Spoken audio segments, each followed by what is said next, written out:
सबसे कॉमन मुद्दा क्या मिला आपको इस क्षेत्र में? देखिए, इस मुद्दे की बात अगर किया जाए तो लोगों के जुबान पे बस एक ही बात है कि जीतने के बाद से चंद्र प्रकाश चौधरी जैसे गंजे के सर से बाल गायब हो जाता है, उस तरीके से चंद्र प्रकाश चौधरी इस क्षेत्र से गायब हो गए। देखिए, उनका तो नियत यही था कि रामगढ़ और आसपास का कोयला लूटने के बाद वो प्लानिंग के तहत में आए थे कि गिरिडीह से लोकसभा चुनाव जीतेंगे और केंद्रीय कोयला मंत्री बनेंगे। जब उनका ये मकसद कामयाब नहीं हुआ तो चूंकि वो गिरिडीह लोकसभा का विकास तो करने आए नहीं थे, इसीलिए उनको लगा कि जो मेरा मकसद था, जो मेरा हिडन एजेंडा था, जो गिरिडीह लोकसभा के लोगों को उन्होंने बरगलाया था, बेवकूफ़ बना के वोट लिया था, वो मकसद उनका कामयाब नहीं हुआ, इसीलिए वो गायब हो गए। और लोगों के मन में उनके प्रति जो है वो दुख है, तकलीफ है, उनका गुस्सा है कि भाई जिनको हमने इस उम्मीद के साथ वोट दिया था वो 5 साल गायब रहे हैं, इस बार उनको हरा के उनको वापस रामगढ़ भेज देना है। टाइगर जयराम महतो के किन विचारों को लेकर आप उनके बीच आकर्षित हुए? आज तक झारखंड में राजनीति का पैमाना रहा था दारू, मुर्गा, पैसे की राजनीति।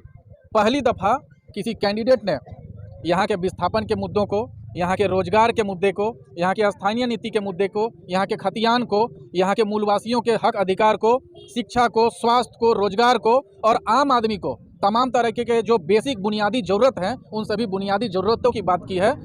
मैं सैफ अनवर, आप देख रहे हैं इस वक्त झारखंड एक्सप्रेस न्यूज़ और इस वक्त मैं मौजूद हूँ गिरिडीह लोकसभा क्षेत्र में।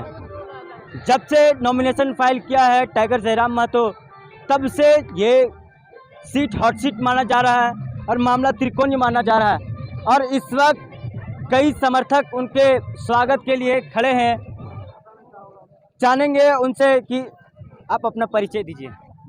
संतोष महतो, अध्यक्ष छात्र युवा अधिकार मोर्चा, साथ ही साथ मैं पूर्व प्रत्याशी रहा हूं रामगढ़ विधानसभा से। किन के समर्थन को लेकर आप लोग यहां पे एकत्रित हुए? इस बार झारखंड में राजनीति ने जो करवट बदला है, सकारात्मक, विकासात्मक, रचनात्मक राजनीति के पुरोधा बन के टाइगर जयराम महतो झारखंड में आए हैं। आप देख सकते हैं कि यहाँ पे अभी भीड़ में ही आपको झारखंड के तमाम मुख्य वर्ग जो हैं, जाति हैं, ये यहाँ मौजूद हैं और सबका कहना है कि इस बार टाइगर जयराम की सरकार। इससे पहले आप किसी पार्टी में थे? देखिए, पार्टी में तो सब कोई थे।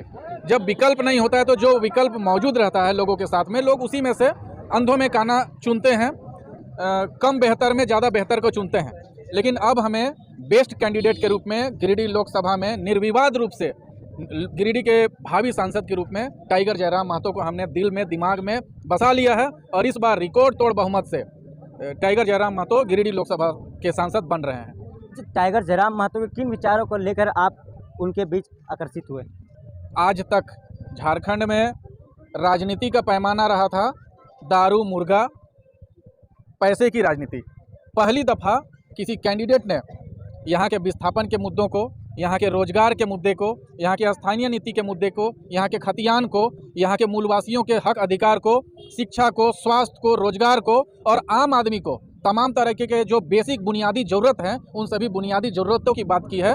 इन्हीं बुनियादी बातों के प्रभाव में आके, उनका संकल्प से प्रभावित होके, उनके बोलने के तरीके से प्रभावित होके, उनकी आक्रामकता से, उनके जोश से, उनके अंदाज से, उनके हर बात व्यवहार से हम लोग प्रभावित हैं और हम लोग इसी प्रभाव में आके इस बार टाइगर जयराम महतो को जिताना चाहते हैं और उनके समर्थन में हैं।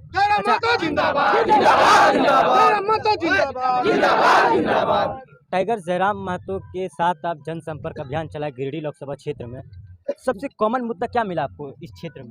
देखिए, इस मुद्दे की बात अगर किया जाए तो लोगों के जुबान पे बस एक ही बात है कि जीतने के बाद से चंद्र प्रकाश चौधरी जैसे गंजे के सर से बाल गायब हो जाता है, उस तरीके से चंद्र प्रकाश चौधरी इस क्षेत्र से गायब हो गए। देखिए, उनका तो नियत यही था कि रामगढ़ और आसपास का कोयला लूटने के बाद वो प्लानिंग के तहत में आए थे कि गिरिडीह से लोकसभा चुनाव जीतेंगे और केंद्रीय कोयला मंत्री बनेंगे। जब उनका ये मकसद कामयाब नहीं हुआ तो चूंकि वो गिरिडीह लोकसभा का विकास तो करने आए नहीं थे, इसीलिए उनको लगा कि जो मेरा मकसद था, जो मेरा हिडन एजेंडा था, जो गिरिडीह लोकसभा के लोगों को उन्होंने बरगलाया था, बेवकूफ़ बना के वोट लिया था, वो मकसद उनका कामयाब नहीं हुआ, इसीलिए वो गायब हो गए। और लोगों के मन में उनके प्रति जो है वो दुख है, तकलीफ है, उनका गुस्सा है कि भाई जिनको हमने इस उम्मीद के साथ वोट दिया था वो 5 साल गायब रहे हैं, इस बार उनको हरा के उनको वापस रामगढ़ भेज देना है।